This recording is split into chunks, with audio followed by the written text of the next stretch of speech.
Coba saya ulang lagi ya. Ini benar soalnya. Oh, ini juga benar jawabanmu. Bah, ini pun benar juga. Mungkin tadi Ibu salah lihat itu. Ah, ini juga bagus kok jawabannya. Bah, besok udah bisa kau. Ada yang mau bertanya, sebaiknya ditulis.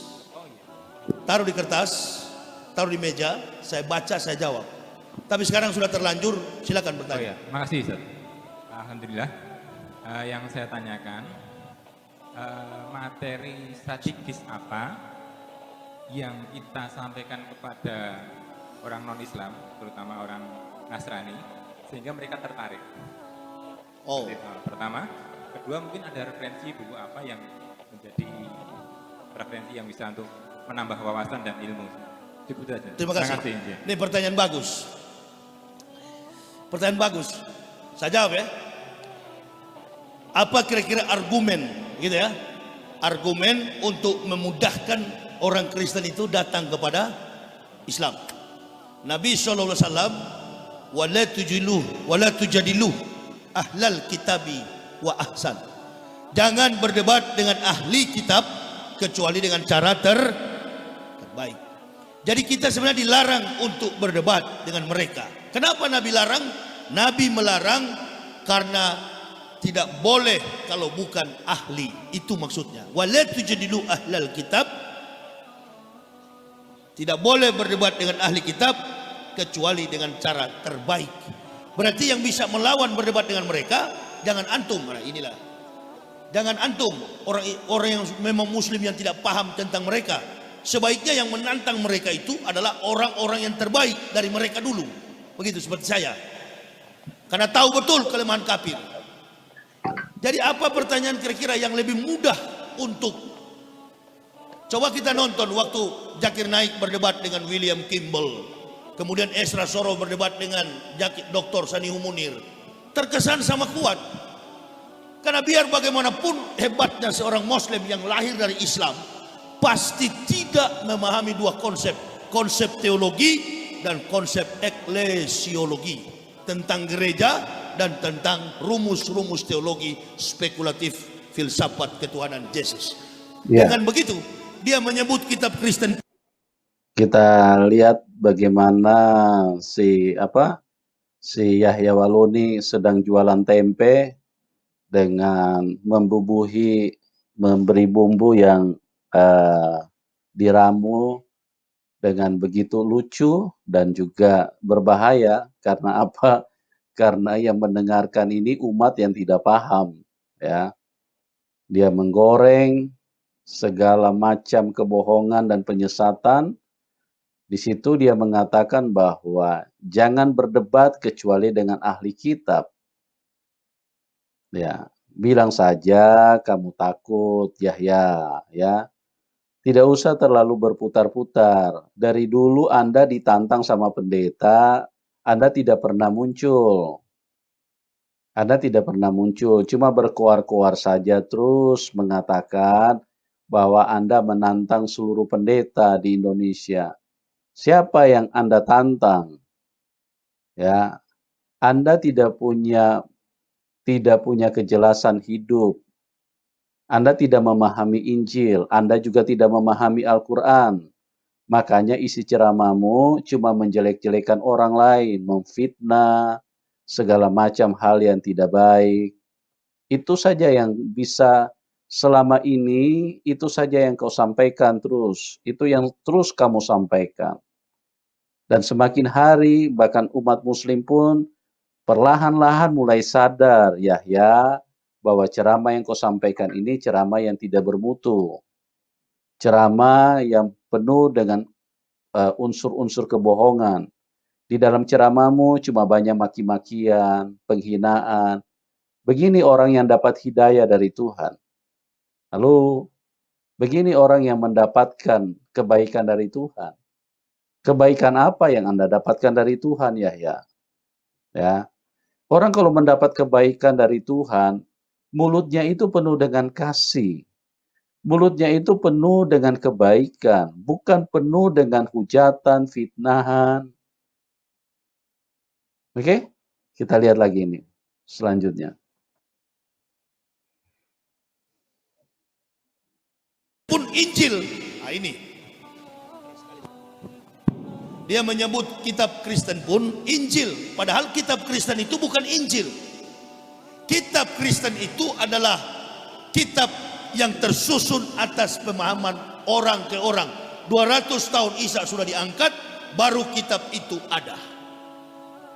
Jadi saya kira pertanyaan yang untuk diajak supaya orang Kristen mudah masuk Islam, jangan coba-coba memakai Al-Quran. Ada pepatah mengatakan begini, jangan melempar mutiara kepada babi. Nah, Itu pepatah ini ya, pepatah. dia bilang jangan melempar mutiara kepada babi.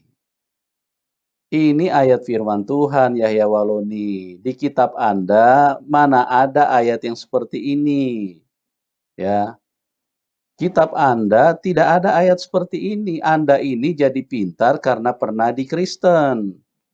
Terus Anda memutarbalikan. Anda ini punya tujuan, punya motivasi cuman untuk supaya hidup Anda mewah. Makanya Anda meninggalkan Tuhan Yesus.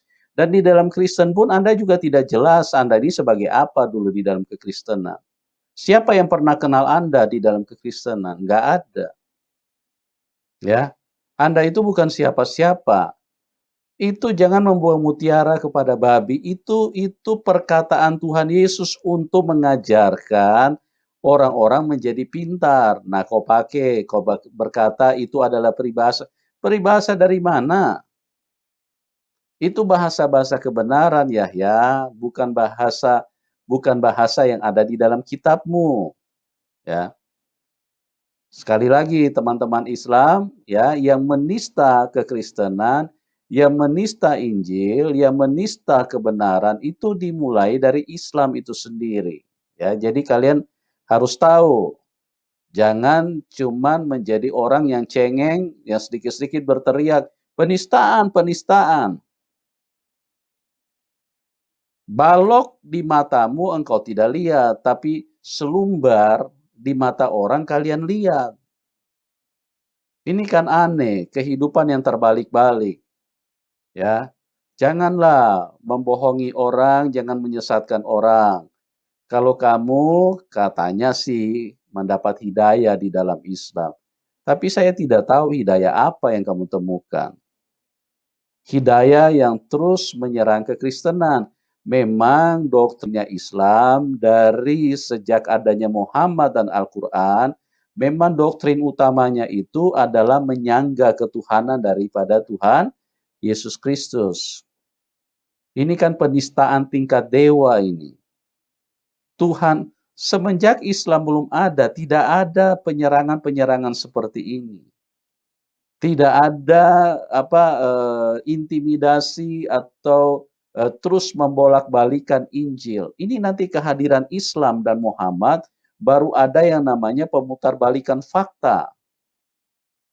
Siapa yang kita pernah dengar sebelum Muhammad hadir dan sebelum Al-Quran ada, siapa yang pernah menyerang kekristenan? Siapa yang pernah menyerang Alkitab? Siapa yang pernah menyerang firman?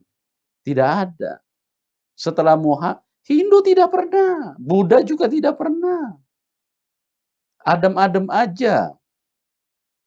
Nah, kehadiran Muhammad dan Al-Quran inilah yang membuat terjadi penyerangan terus kepada kekristenan. Nah, Anda bayangkan bagaimana kondisi ya kitab atau ajaran yang dibawa oleh Nabi Anda. Kok hadirnya hanya menyerang terus kekristenan? Coba renungkan baik-baik dulu Yahya Waloni supaya engkau bisa lebih cerdas sedikit, ya. Jangan terus menyerang dengan otak yang tidak lancar seperti itu. Kenapa kau tidak ceramahkan tentang Islam? Kenapa kau tidak ceramahkan tentang Al-Quranmu? Kenapa kau tidak ceramahkan tentang Muhammadmu? Kenapa kamu ceramahkan, kamu menyerang terus kekristenan? Apa tujuan kalian? Ya, ini kan penistaan ini. Penistaan tingkat dewa. Yang kalian serang Tuhan. Ya. Tuhan kalian katakan dia bukan Tuhan. Nah, Anda bisa bayangkan bagaimana kejinya. Kalau kalian tidak yakin ya sudah, tapi jangan diserang, jangan kalian katakan terus dia bukan Tuhan. Bagaimana kejinya ini? Bagaimana penghinaan terhadap Tuhan yang memang dia dari sononya adalah Tuhan. Dia menciptakan kamu ya, cuma kamu ini sudah tersesat. Kamu tidak, saya tidak tahu motivasi kamu apa. Dia yang menciptakan kamu. Semua jantung dan saraf-saraf, sel-sel darah, semua di dalam tubuhmu itu diciptakan oleh Tuhan Yesus yang mati di kayu salib itu. Tapi kamu menentang terus, ya. Nah, kalau kamu menentang, menista ketuhanan, Tuhan yang benar, yang diyakini oleh orang Kristen, bagaimana kalau orang Kristen balas menyerang tentang Allah SWT dan juga Muhammad? Gitu.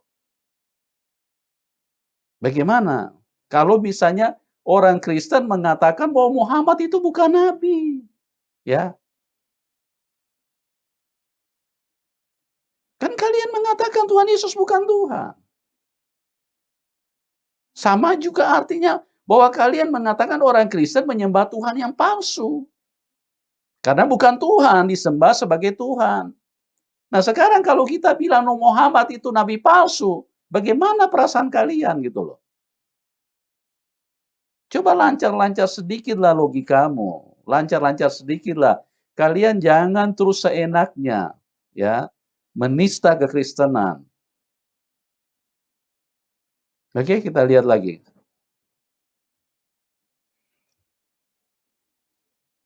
Kuno, janganlah melempar mutiara kepada babi, karena hanya akan diinjak-injak. Jadi kalau mau menggunakan Al-Quran, saya kira jangankan orang kafir, orang Islam sendiri saja kalau imam sholat ayatnya panjang dia batuk di belakang. Bahkan dia tidak suka kalau imam terlalu panjang ayat bacaan, apalagi kafir. Cara yang paling tepat, saya Islamkan sudah banyak, sudah ribuan orang kafir. Saya tanyakan ke mereka, konsep keselamatan Kristen itu adalah Yesus mati dulu di kayu salib sebagai jalan penebusan dosa-dosa bagi manusia. Nah, Ini doktrin. Dia mengatakan orang Kristen kafir. Berdasarkan apa? Berdasarkan Al-Qur'anmu? Atau berdasarkan otakmu yang tidak lancar itu, mampet? Ya. Berdasarkan apa kau katakan orang Kristen itu kafir? Apa pengertian kafir? Ya, apa pengertian kafir? Hanya karena munculnya Islam dan Al-Quran, maka ada kelompok-kelompok lain yang kalian rendahkan, kalian hina. Apakah itu ajaran benar? Apakah itu ajaran yang dari Tuhan? Kok kehadiran agama ini hanya menjelekkan dan menjatuhkan kelompok lain? Kekristenan dan Injil itu sendiri. Coba renungkan baik-baik dulu ya. Benar enggak? Kok ajaran ini selalu merendahkan kelompok-kelompok tertentu? Hanya mau supaya seluruh dunia mengikuti Islam. Harus jelas dulu kalau kalian mau mengajak orang supaya orang masuk Islam, tawarkanlah kebaikan. Itu baru punya nilai ya. Tawarkanlah penyampaian-penyampaian yang sejuk, yang bijaksana, penyampaian-penyampaian yang mantap, yang penuh dengan kebenaran. Orang akan melihat itu. Nah, kalau penyampaian-penyampaian seperti ini, siapa yang tertarik sama Islam?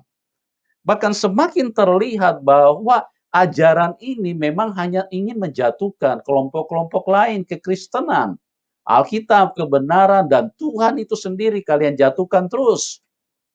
Kalian hina terus. Ini dengan kehadirannya Al-Quran dan Muhammad ini jadinya seperti ini nih. Renungkan baik-baik ya. Injil dan Tuhan Yesus, kekristenan tidak pernah terganggu sebelum Islam ini hadir. Sebelum Muhammad datang dan Al-Qurannya. Gitu. Ya. Oke, kita lihat lagi lanjutannya.